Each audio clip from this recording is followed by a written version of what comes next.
The energy of the Stadium Championship Series reaches a crescendo this weekend in Arlington, Texas. Returning to the very stadium that brought Monster Jam back last October, will it be Adam Anderson?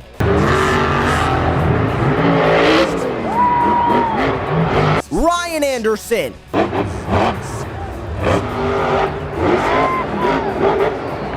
Todd LeDuc? Or Tom Meents?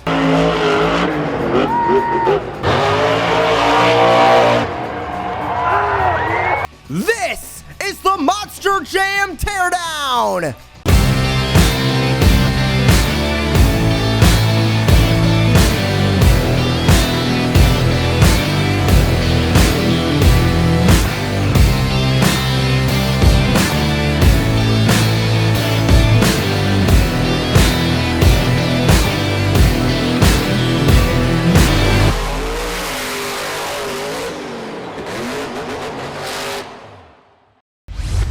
Welcome, Monster Jam fans, to another episode of the Monster Jam Teardown. I'm your host, Joshua Lee. Joining me once again is our team of analysts, Joshua Tavares, Danny McGinley, and Wayne Chihaki. And guys, we have a lot to cover from the Florida run, but first, bit of news. Biloxi, Mississippi added to the schedule. Mississippi Coast Coliseum.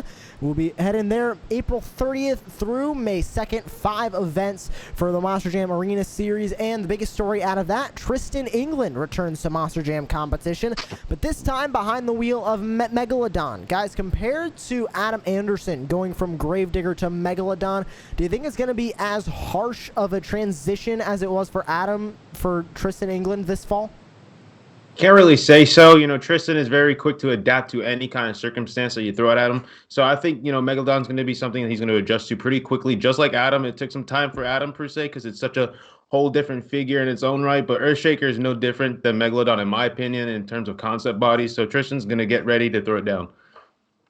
Yeah, I mean, honestly, it's just cool to see, another Monster Jam driver come back and seeing Tristan be able to get in a couple of these, or this weekend, or this coming weekend, and in the arena tour is cool to see. I mean, he's not behind Earthshaker like we were saying, but the fact that he's back just shows that we're getting a lot more drivers back, and we're seeing a lot more normalcy coming through for the rest of the year.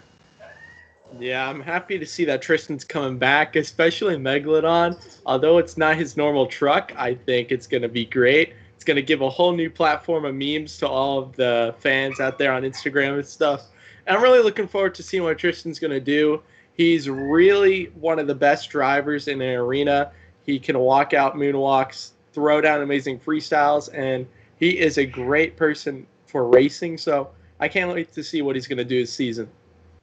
And you can grab your tickets now, monsterjam.com for that. Now, we move on to the Series Championship that is just starting to heat up with 2 events left in Arlington, Texas at AT&T Stadium. Currently on the points, mathematically, 5 athletes still have an opportunity to win the championship.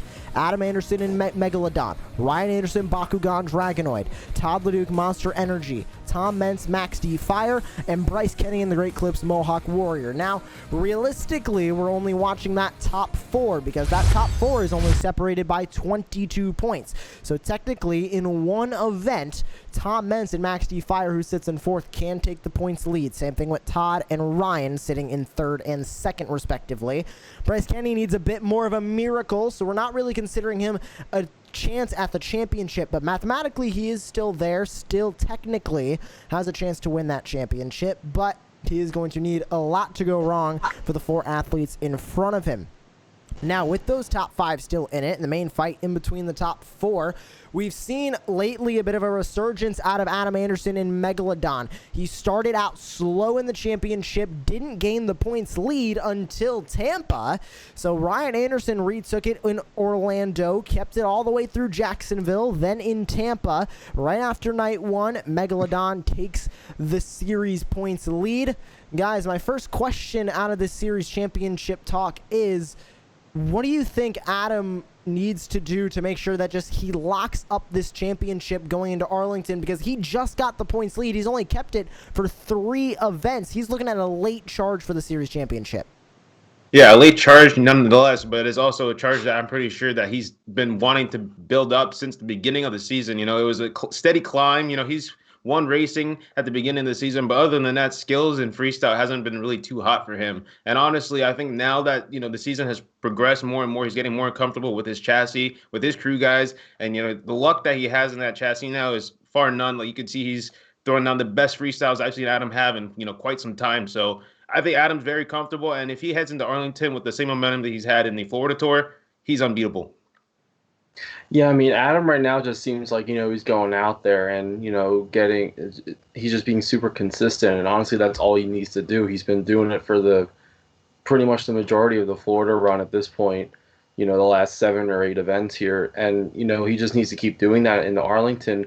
I mean, he doesn't have much of a lead, but I feel like he has almost enough of a lead to just, if he continues doing what he's doing, to, he'll be able to hold that for 2 events because, I mean, we've seen how close these points have been for the entire season, really. And so, when you're looking at the top 5 that we have here, 6, I think he's leading. I forget how many points he's leading by, but he's only leading by, a small margin. But a small margin like that could be like what gives him the win just because of how close everyone is and how consistent everyone is. So I think Adam just needs to keep, doing what he's doing in all the competitions. And I think, he can go on and win this thing if he does that.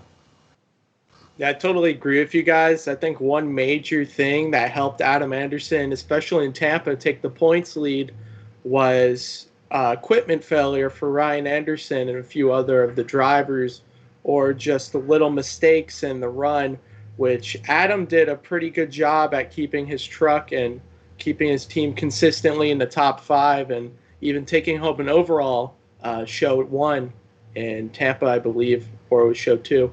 Not quite sure that I remember. But I think Adam, if he goes into Arlington and he keeps his equipment alive and throws down the runs he's been having, I think he has a very solid chance of taking home the series championship. It's really feeling like he's back to his 2016 self, being really consistent and doing really well. And the Megalodon machine, we saw him come in Megalodon to his first live event at Arlington 2020 last year in October.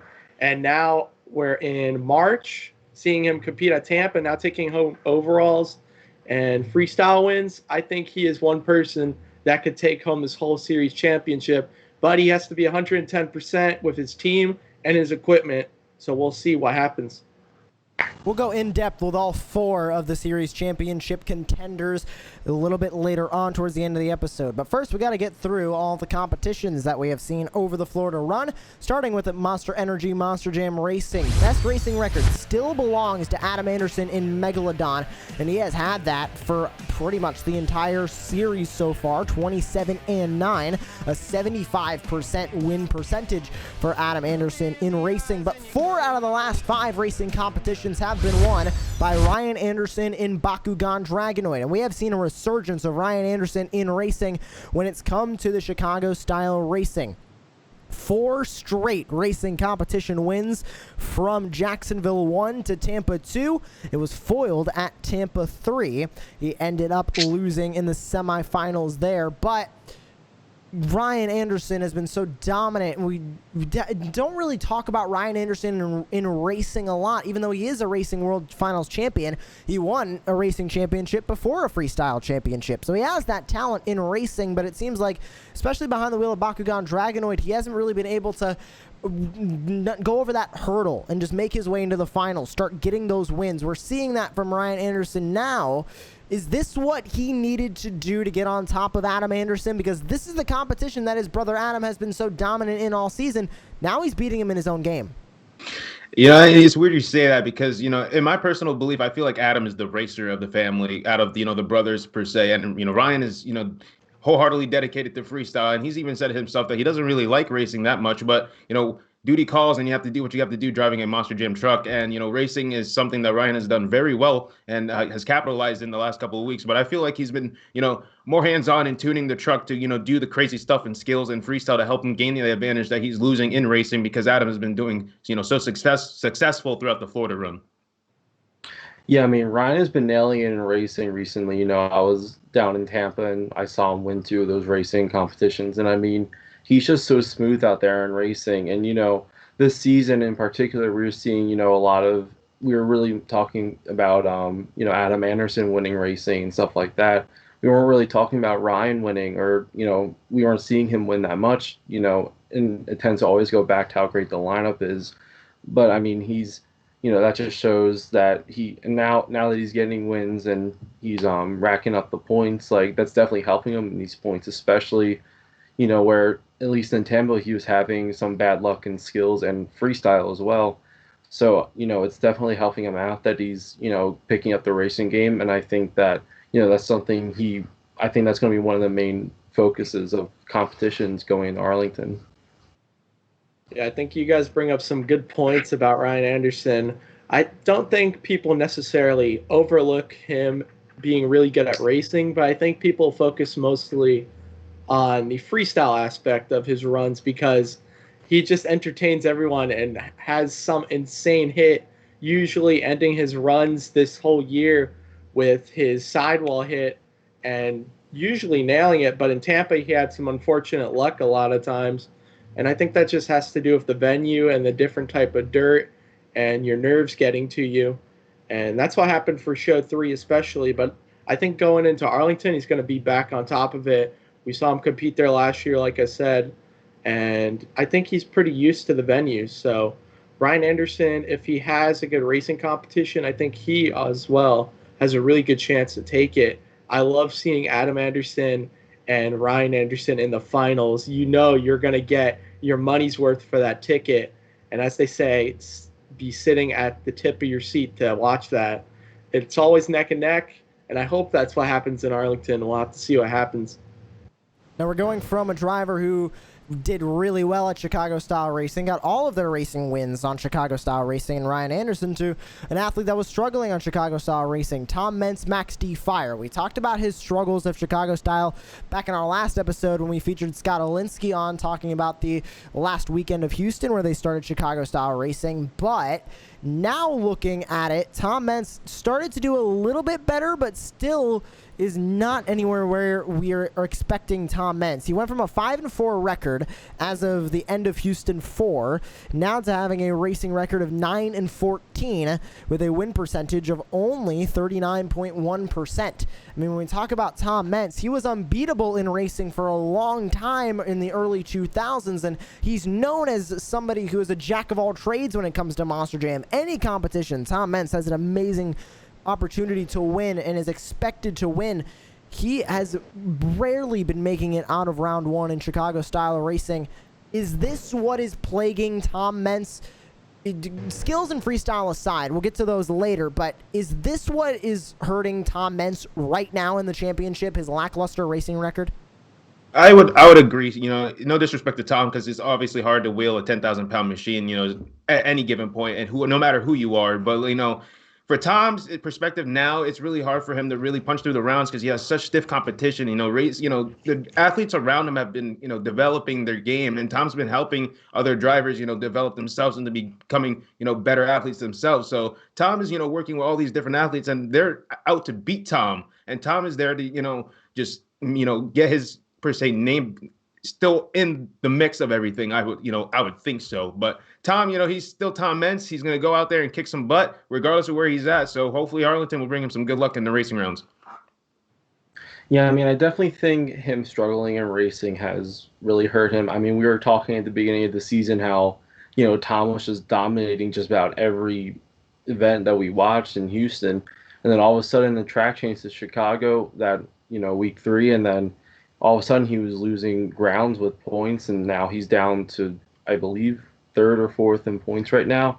And so I think that's what it really comes down to, because I think he went a solid 6 or 7 shows in a row where he wasn't making out of round 1. And, he went in all the way into Tampa when he finally got into round 2. So, I mean, I think that him, struggling in racing is, honestly what might have cost him the tour in the end, because of how good he was doing with the other style track. And once they switched over, that's when we saw the points start to shift. But, I think that Meents, he still has a shot. Everyone in that top 5 still has a shot mathematically. So, I mean, Meents, we've seen Meents pull crazy stuff like this before where he'll come back and no one will expect it. So, I think he's still worth watching. And, really we don't know what Arlington's going to look like track-wise. So, we could see Mentz, help his racing record, and hopefully we'll see him improve that. Yeah, I agree with you guys on that. I think Tom Mentz having racing not as his strong suit this year with the Chicago track style is definitely affecting him in points. It's either because of just how the truck is set up nowadays, how it's so controllable and it's able to stay on all four tires mostly until Tom goes insane. But I think going into Arlington, you make a good point, Danny. We don't know what the track is going to be yet. And depending on what the racing type is going to be, Tom Mentz might be able to just dominate this new racing style if all these drivers go from Chicago back to what we were doing in Houston the first few shows. But it's really a mystery right now. I think Tom Mentz, if he's able to bring up his racing game, has a good chance to still take it, although he's a few points behind these other drivers. It's just such a stacked lineup this year, and if you make mistakes in round one or round two of racing and you don't get through the bracket, you miss out on a lot of points, and that's the only reason why he's not up there right next to first place or in first place, is just because of not being able to get out round one or round two, and that's what's been unfortunate for Tom. But I think if he goes into Arlington, if he goes into Arlington and has the mindset that he's going to do good in racing and makes it to the semifinals or even the finals, I think he could try to take home this whole championship. Moving on to the Great Clip Skills Challenge, and we'll get to Tom Mentz in the Great Clip Skills Challenge here in a moment. But first of all, starting out with those average scores, some great averages from a lot of drivers and some improving averages as well. Jim Kohler improving his average, 7.1504. Ryan Anderson and Buckingham Dragonor, a surprising average from him, 7.7660. From a driver who has been known for skills lately, that Ryan Anderson average score is a little bit low in my opinion, and that's kind of leading me into my first question for all of you guys, is that we have a mixed bag of skills challenge winners right now.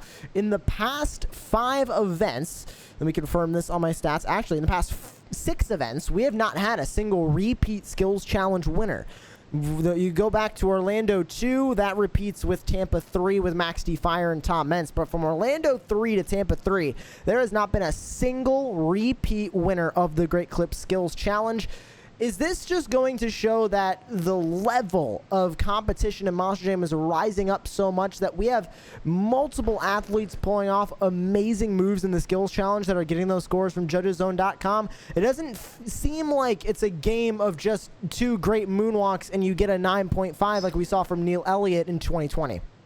Yeah, like you said, with the 6 different, Great Clip Skills Challenge winners, it goes to show that these different athletes are, throwing curveballs at Ryan and Adam per se, because Adam's been doing really good in the Skills Challenge. I'm surprised he hasn't really picked up one yet. But, Adams has been showing out his skills, and it's really hard to pinpoint just a specific person to win, because you see Tom winning, and then now you can see Todd Duke coming back, even Corey Rummel and Jim Kohler picking up some wins in the Skills Challenge. So it's really hard to say that you can really – I don't even know how to really play that factor out. You can't just throw out anybody now. Ryan has always been really dominant, but it's anybody's game now. Yeah, the skills competition over the years now, before it was, whoever could do the best moonwalk pretty much got the highest score and won. But now, everyone can do a moonwalk, everyone can do a bicycle, it seems like, and now that, we see Ryan with that, relatively low average for Ryan, we see Ryan usually taking these wins just about every weekend on a normal tour. But, the fact that, 6 different athletes were able to win the last 6 skills competitions is, just another, is just more proof of what we've been saying for the last, 5-6 episodes for this season, where, this lineup just continues to prove that, they can all go out there and win these competitions. And, they all have the skills to win these skills competitions. So, the skills competitions have been, very interesting, especially in Tampa, that I remember, every single one had, different moments and people were trying different things. But, I think Ryan needs to, he he could have just had bad luck in Tampa. We don't really know. He was going for those bicycles and those sidewall saves, but if he definitely needs to try to improve his skills average going to Arlington, because that's where he shines and that's where he gains ground and points. So that can even be like a major difference between him winning the store and losing the store. Yeah, I really like that there's a lot of diversity in the winners of the Great Clips Skills Challenge. And I think the reason that is because we've seen in the past whenever Ryan Anderson is able to do a bicycle, just a straight out bicycle or a bicycle to moonwalk, and then combo that up with a sidewall, the fans go nuts and he always usually wins. But in Tampa, he wasn't able to do that for many events. And I think it was just like you said, Danny, because he was just having a bad few events. And I think it was also just because of the venue dirt, maybe it reacted different compared to Orlando and stuff, because he threw down an insane sidewall there in his freestyle, the end of the run and skills competition. And he was able to consistently do it there. And going into Tampa, he just really struggled being able to get the truck on two tires and ride out a sidewall and get it back out. But he did really good with the bicycle. I think I like with the skills competition, when it first started, people used to do wheelies and you'd see occasional bicycles. And then in 2018 and 2019, you'd see a lot of people going for bicycles. And to the fans, it seemed like they sort of got tired of it and it used to get scored lower. And drivers stopped doing a lot of bicycles. Now in 2021, you see a lot of people like Todd LeDuc, Adam Anderson, Ryan Anderson, and all these other drivers trying bicycles, and they get really good scores for it. I'm really happy to see that there's also diversity in the scoring averages for the type of hit you get. So going into Arlington, if Ryan Anderson can nail his hits he's been doing in the past, he'll be the skills winner. But if he can't, somebody can take advantage of it, and it's anyone's game. I want to stick on that topic of diversity of winners for a minute, because when I was doing stats for this episode, I laid out all of the competition and overall winners onto a single screen, and I could see all the trends. And there are winners all over the board, and it's hard to kind of pinpoint trends of, straight wins. There's only one athlete to win 4 straight overall event championships, skills challenge wins, and freestyle wins, and that's Ryan Anderson and Bakugan Dragonoid. Ryan Anderson is also the only athlete this season to win both racing and skills in the same event. So we're not only seeing diversity of winners across the board, we're seeing diversity of winners in single events. And he is one of 2 athletes to win both skills and freestyle in the same event. The other athlete to do that is Tom Mentz in Max D Fire. Not a single athlete has won both the skills challenge and freestyle this season without also winning the overall event championship, and no athlete this season has won both racing and freestyle in the same event. So it's hard to keep consistent with this lineup, and I feel like we just keep going back to the lineup, but it's still insane to think that we have so many athletes that can win. We're not even up to double digits on any of the win totals. The highest win total we have right now is 6, and that's skills challenge wins for Ryan Anderson. That's it. We have 5 for Adam Anderson in racing, 4 for skills and Tom Mentz, 4 racing wins for Ryan Anderson, 2. The highest freestyle wins we have is 3 with Adam Anderson. 4 overalls for Ryan Anderson. Nobody's winning in abundance, and that's why we have such a close series points championship right now. I don't even know where to go with this, or really just ask the question. I just want to hear thoughts from you guys. What do you guys think? Yeah, I mean, the fact that we've seen so many, I mean, you said the most, wins anyone has is Ryan with 6. And I mean, I forget how many rounds of this tour we've seen. I think we're at 14 or 15. But like in any normal tour that we've seen over these last few years, we'd see, we tend to see like, one driver more or less just dominate, and then, 2 or 3 others kind of, sit right there and, go for that win, but not able to catch whoever was, the best right off the bat. I mean, just in the points in general, I mean, I don't think we've ever seen anything where, we started out the tour with someone who, kept the points lead, and then someone else took the points lead for a couple more rounds, and then now we have another leader that, quite honestly, Adam almost came out of nowhere with these points. And, I think that that just goes to show again with this lineup that we keep mentioning over and over again. But like they're just like it's a whole different tour that either of us have ever seen. We've all watched all the tours since 2015 when they first started the point series, and no other tour has ever been to this point where there's so much at stake. There's so many different winners and so many people to look after. So just the fact that there's just about every driver at this point has a win in something almost, and I think that's just crazy to think that, because most tours we don't see that. So it just goes to show that all these drivers were in it this season, and I think that makes it one of the craziest tours that I've ever seen, at least. Man, I am pumped. I cannot believe how many different drivers have been winning the skills competition and how one person isn't dominating everything. I really love it. You have Bryce Kenny, Tom Mentz, Todd LeDuc, Ryan Anderson, Adam Anderson. A lot of the main people have been taking skills competition wins, but you also have a lot of the other drivers like Jim Kohler getting a skills win back in Jacksonville. It's just incredible how the drivers are able to take home wins, and we never know who to expect because somebody can always make a mistake or the fans will judge differently. And that's what the beauty is about fan judging. Although a lot of fans might find it controversial, it really gives the fans a perspective on what they want to see, and it shows the drivers what to do later in the competition. If they want to see cyclone donuts, if they want to see moonwalks, wheelies, bicycles, or even the Ryan Anderson insane sidewalls. So that's one thing that I really love about the season. And another thing is how many people are in contention to win. Like you said, there's 4 main drivers in contention to win, but you can also include Bryce Kenny, so top 5 basically. And the last championship round that I felt was really competitive was back in 2015. It was Neil Elliott and a few other drivers. And I think this is going to be a season ending that is going to be great if all goes according to plan and all of the trucks and drivers and their equipment stays in one piece. This is going to be one of the best endings to any tour we've had this season, and it's going to be one of the most competitive ones I've seen in a while. I'm looking forward to it. I'm hoping I can go.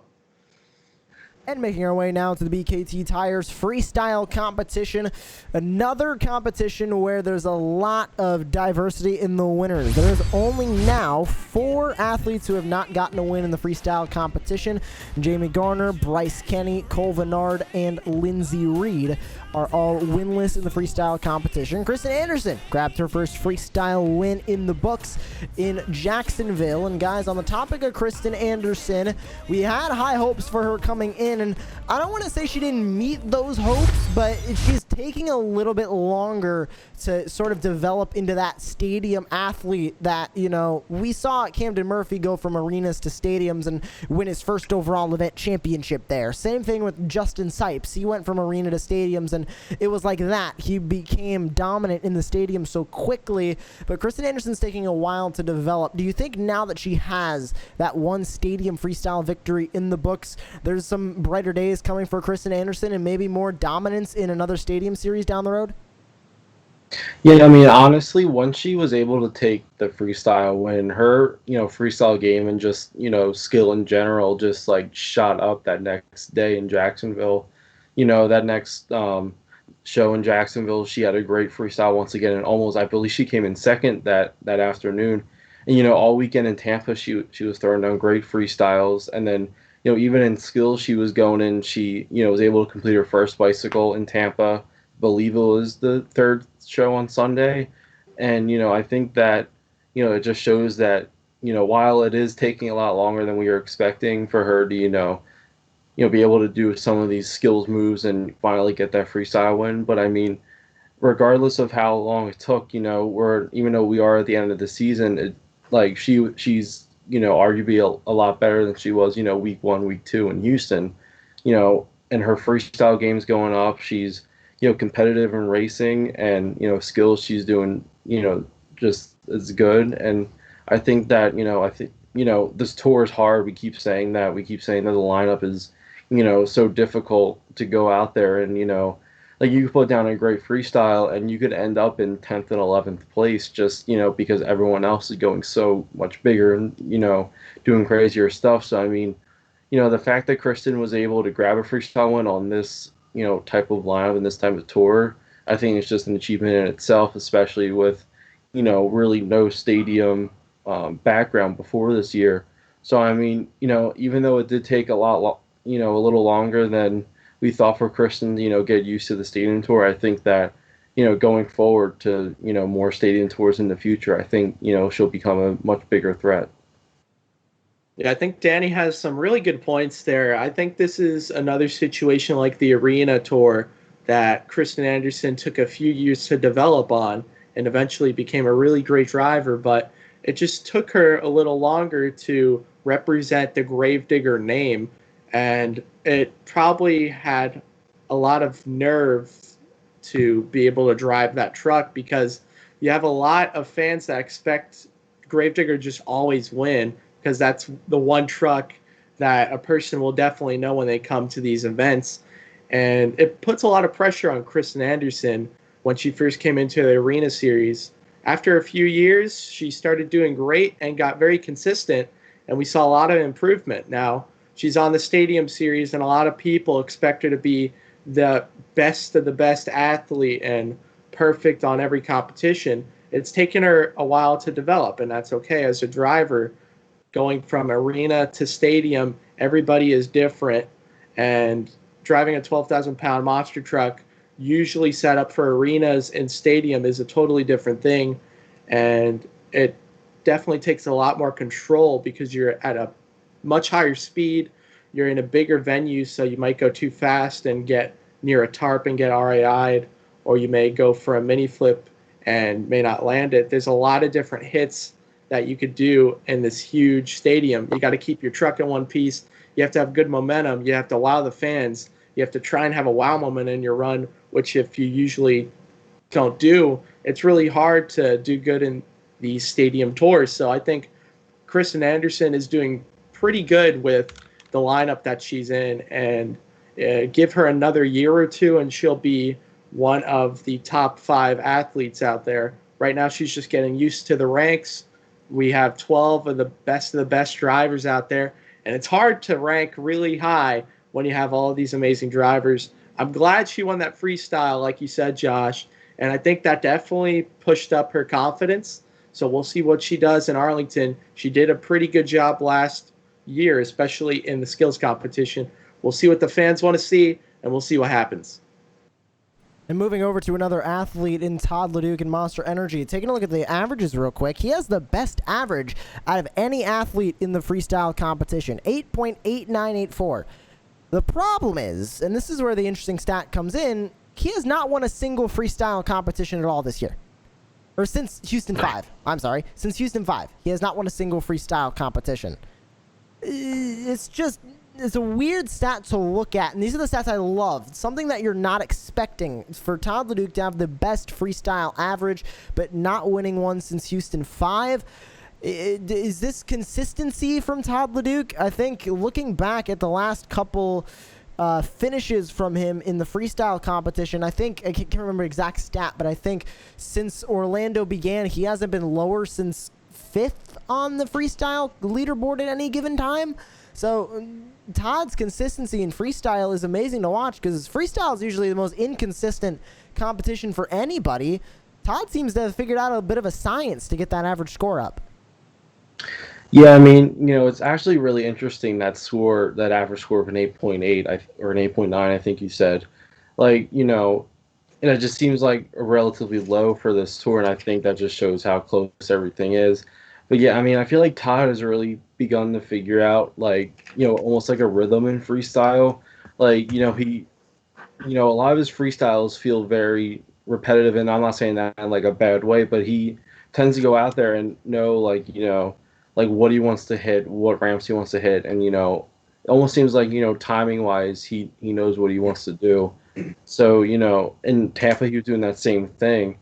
And I think that, the consistency is helping him, which is why, he's still in contention for this. And, I think he's probably one of the better freestylers out there. I mean, the average, proves that really, especially, and I'm sure, he was able to improve on that, especially with the high score he had on Saturday night in Tampa.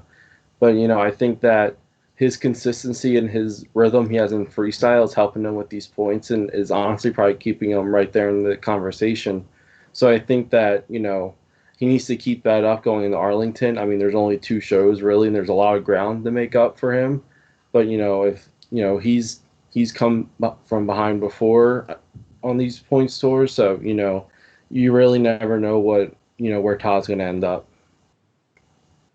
Yeah, I think that's a really great point about Todd LeDuc.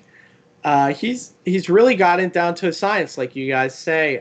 Jeffson told me in Tampa that he was going to try something crazy for freestyle back in show number 2.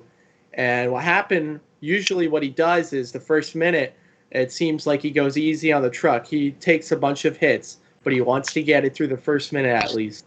Then the next 45 seconds, he turns it up a notch, and he goes really big in his freestyle and hits jumps with a lot more throttle. Then the last 20, 15 seconds, he goes for the Monster Energy backflip ramp, and if he lands it, that really makes the fans really excited and really boosts the scores, especially if he lands it. And then whatever else is in the run is history. But at a competition like Tampa Show 2, I really thought Todd LeDuc was going to win it. He had 2 incredible saves at the end of his run. He had that backflip, which he did like a 90 to 180 degree save on the front tires because one of the axles wasn't pulling. And then he floored into the jammer, had another crazy save. But the fans voted for Tom Meents to win. If not, I think Todd LeDuc would have gotten his freestyle win there. Now, he is one of the most consistent drivers in freestyle just because of that plan that he has of not just going crazy out of the gate. He wants to keep the truck alive, and he wants to get those freestyle points. He always makes sure to include a backflip, no matter if he doesn't land it or if he gets it. And it still brings up the score a good notch. So I think that's one of his high points, one of his strong suits, and I think that'll be it in Arlington. He got a freestyle win last year, so we'll see what happens, especially with the different track style. And now that all the drivers are experienced and they've been through many stops this season. In the past 8 overall event championships, 3 of them have come to Todd LeDuc and Monster Energy. Now taking a look at the past overall event champions from the Florida Run, Orlando 1, Bakugan Dragonoid, Orlando 2, Colvin the Black Pearl grabbed his first overall event win of the season. Double from Todd LeDuc, Orlando 3, Jacksonville 1, then Jacksonville 2 and Tampa 3 I want to focus on because it is Avenger and Jim Kohler. He has gone a long way from rocking 0 points in 2015 to now being up there in the series points. He's currently sitting in 7th, mathematically out of the championship, but he has Cole Vennard, a former Arena Series champion. He has his teammate Corey Rummel under him. He has Jamie Garner under him. He has Kristen Anderson and the reigning freestyle champion Lindsey Reed under him as well. So he's having a great opportunity right now in the series points championship. Are more wins coming for Jim Kohler because he has been so great in the recent competitions and putting all events together. We've known Jim Kohler to be dominant in freestyle. Now he's putting racing and skills together to be dominant in the entire event. Do you see more wins coming down the line for Jim Kohler and maybe one more in Arlington or in the future? I definitely see Jim starting to rack up these wins. And honestly, I mean, we've been talking about this, outside of these recordings and saying how, Jim Kohler's season's by far one of his best in at least recent time. He's, getting these freestyle skills wins and overall victories. He's racking up these wins where usually, we see him get maybe a freestyle win or 2. He's got an overall championship in Anaheim, I believe, 2 years straight that he was there. So, I think that it's something major to really look at and watch with him because, he almost came out of nowhere. I mean, we were talking about him with some of our first episodes about Houston and how he'd go out there for freestyle. And we'd see some of the craziest saves and still probably to this day with this tour, probably the craziest saves we've seen all season out of Jim Kohler. And I think that, I don't know what, got him excited about this tour, but he Like, we've never seen this consistent Jim Kohler like this, and I think that we will see more wins coming up. Hopefully in Arlington and maybe down the line in some of these, more shows coming up later this year, hopefully. And I think he's one to watch again. It's almost like it's a whole new team scream. Even Corey Rummel's getting a lot of these wins now. He just got a second freestyle win just last weekend.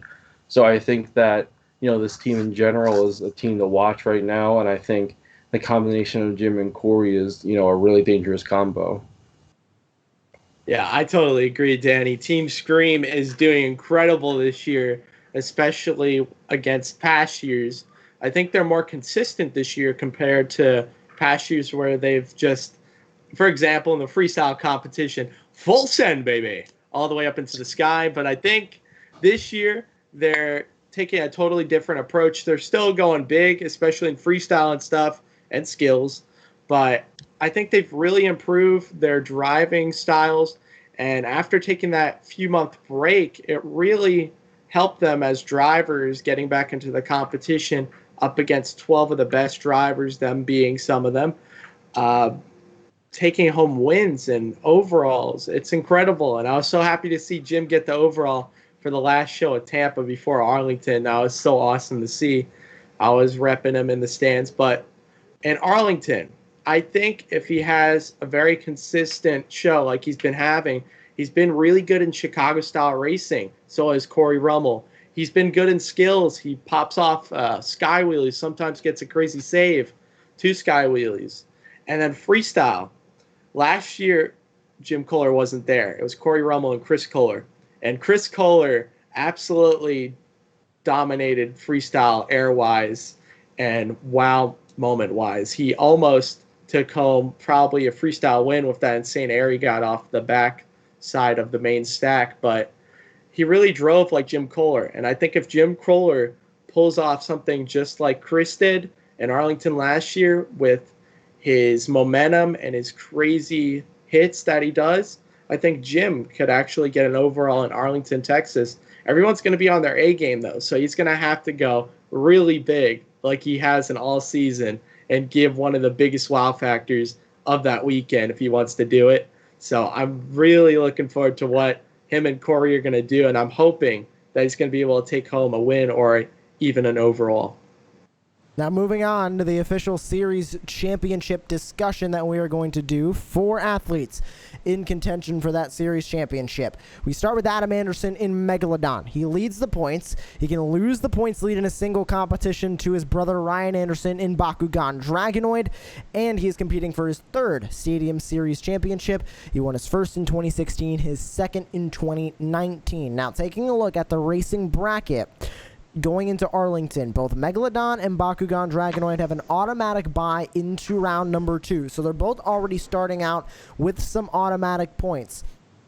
If Adam Anderson and Megalodon is eliminated in round number 2 and Ryan Anderson makes it into the semifinals, he has a chance of taking the points lead even if he doesn't win his semifinal race. If he loses and has a faster time than the other driver who is eliminated, he'll get more points and he will end up the points leader. And obviously, if Adam Anderson is eliminated in the round number 2 and Ryan Anderson makes it all the way to the finals and wins the finals or even loses the finals, he ends up being the points leader there as well. So a single competition can turn the entire points championship on its head.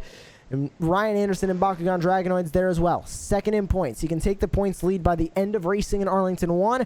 He's only competing for his 2nd Stadium Series championship. He won his first back in 2017. So the Anderson brothers have a stranglehold right now on this championship. Question is, who is going to get over top of who? And do you guys think it is going to happen in Arlington 1?